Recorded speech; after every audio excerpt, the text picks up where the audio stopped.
Mirchi Plus presents Har Him Horror.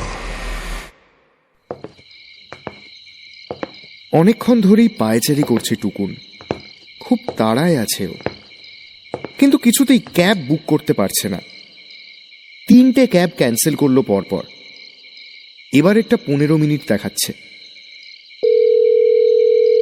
Cab ড্রাইভারকে টুকুন phone করে বলল, হ্যাঁ দাদা, আপনি কোথায় আছেন? লোকেশন বুঝতে পেরেছেন? আসছেন তো? আচ্ছা আচ্ছা, ঠিক আছে, আসুন। ভাগ্যিস হাতের সময় নিয়ে ক্যাব বুক করতে শুরু করেছিল।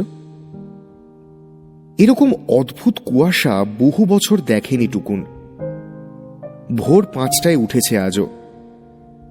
ঘুম ঘুম চোখে রাজারহাটে 7 তলার নিঃসঙ্গ ফ্ল্যাটের কাঁচের জানলার পর্দা সরিয়ে দেখল কাঁচগুলো সব শিশিরে ভেজা। বাইরে কালো মেঘে অন্ধকার হয়ে আছে। অফিসের একটা মেসেজ এলো, মুম্বাই এয়ারপোর্টে অফিসের গাড়ি থাকবে। ড্রাইভার আর গাড়ি ডিটেল পাঠিয়েছে। বর্তমানে নামী সফটওয়্যার কোম্পানির উচ্চপদস্থ কর্মী হলেও মফস্বলের মেধাবী ছাত্র টুকুন বরাবরই মুখচোরা। এই শহরটাকে কোনোদিনই ঠিক নিজের বলে মনে হয় না ওর।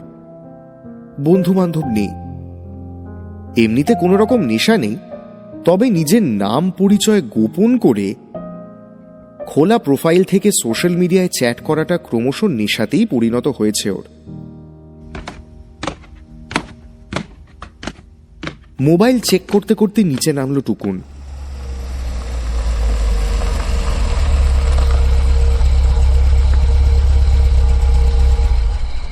যাক, গাড়িটা এসেছে। থ্যাংক ইউ দাদা, আপনি ক্যান্সেল করলে বিপদে পড়ে যেতাম, ফ্লাইট মিস হয়ে যেত। বাইরেটা পুরো সাদা হয়ে আছে। ল্যাম্প পোস্টের আবছা আলো যেখানে পড়ছে সেখানে একটু হালকা কমলা আভা ছাড়া আর কিছু বোঝা যাচ্ছে না। এই অলমোস্ট জিরো ভিজিবিলিটিতেও যতটা জোরে সম্ভব গাড়ি চালানোর চেষ্টা করছে ড্রাইভার। ওয়েব চেক ইন করে নিল টুকুন। এবার একটু গরম লাগছে, কেমন একটা দমবন্ধ পরিবেশ। এই ঠান্ডায় এসি চালানোর প্রশ্নই নেই। একটা জানলার কাঁচ একটু নামিয়ে দেওয়া মাত্রই গাড়ির ভেতরে ফুসফুস করে কুয়াশা ঢুকে এলো। তাড়াতাড়ি কাঁচ তুলে দিল টুকুন। ছোটবেলার কথা মনে পড়ল। মুখ হাঁ করে নিঃশ্বাস ছাড়ার সঙ্গে সঙ্গে কেমন মুখ থেকে ভকভক করে গরম হাওয়া বেরিয়ে আসত। এমন কুয়াশা ঢুকেছে মনে হচ্ছে যেন পাশে বসে আরেকজন কেউ নিঃশ্বাস নিচ্ছে। গাটা বেশ ছমছম করে উঠল ওর। এদিকে হর্নের চোটে কান ঝালাপালা হয়ে যাচ্ছে। কানের পোকা বের করে দিয়ে পাশ দিয়ে এক একটা করে গাড়ি যাচ্ছে, আর উল্টো দিক থেকে আসা গাড়িগুলোর কুয়াশা চিরে আসা হেডলাইটের আলোয় চোখ ধাঁধিয়ে যাচ্ছে। মোবাইলে মেসেজ আসে, মন পাখি ফলোইং রিকোয়েস্ট অ্যাকসেপ্ট করেছে। আরেকটা মেসেজ আসে, আরে একটার পর একটা ফ্রেন্ড রিকোয়েস্ট আসছে আর আপনা থেকেই অ্যাকসেপ্টেড হয়ে যাচ্ছে। কিভাবে? টুকুন ভাবল নির্ঘাত ভাইরাস ঢুকেছে ওর ফোনে, বা হ্যাকও হতে পারে। এবার চ্যাট বক্স থেকে ভয়েস কল আসছে। মন পাখি কল করছে।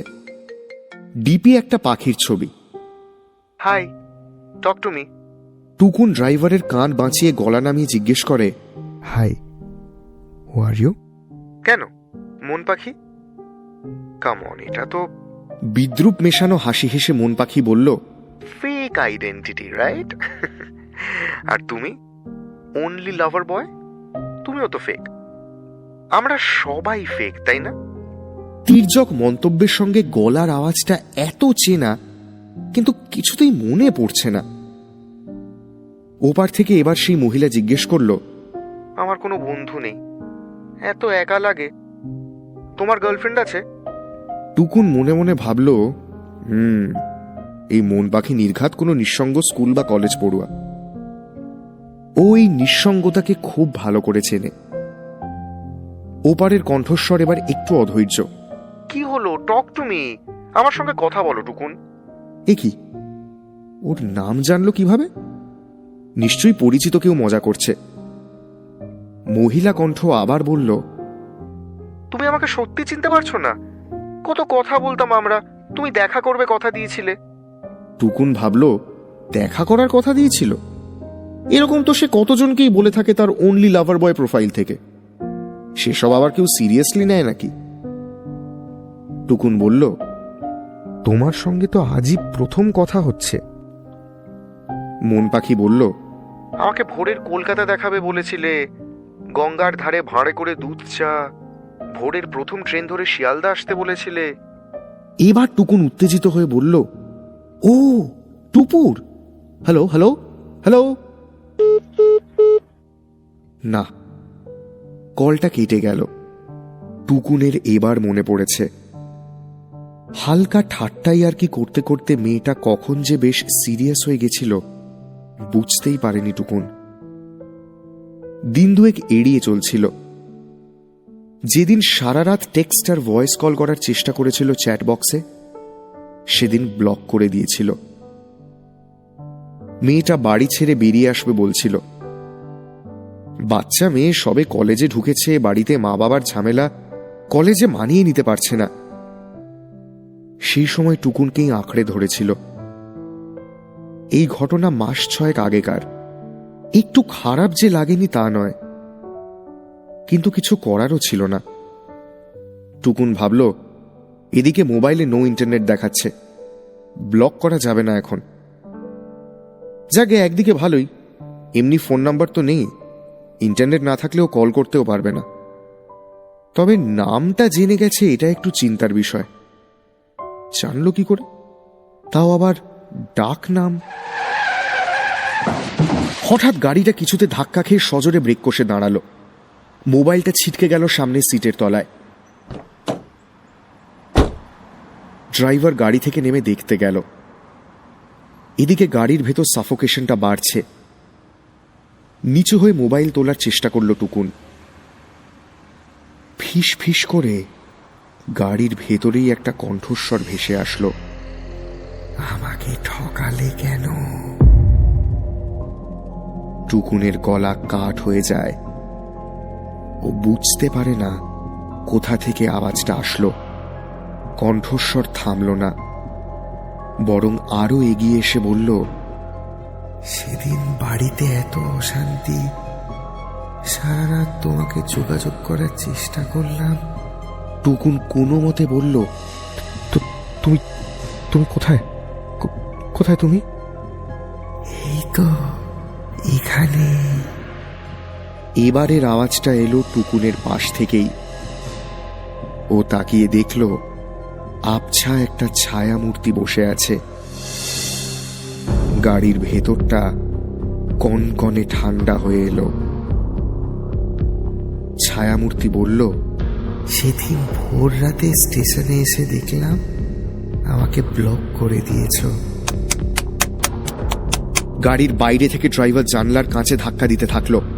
গাড়ির ভেতরে সেই ছায়ামূর্তি টুকুনের দিকে আরো ঘেঁষে আসলো। ফিস ফিস করে বলল, আমাকে কিন্তু আর ব্লক করতে পারবে না, আর ঠকাতে পারবে না, আর পারবে না। টুকুন প্রাণপণে দরজা খোলার চেষ্টা করলো, কিন্তু পারল না। ওদিকে ড্রাইভারও চেষ্টা করে চলেছে। হঠাৎ টুকুনের মনে হলো ওর বুকের কাছটায় প্রবল যন্ত্রণা করছে। টুকুন জ্ঞান হারালো। শুনলেন হার হিম হরর, নিবেদনে মির্চি প্লাস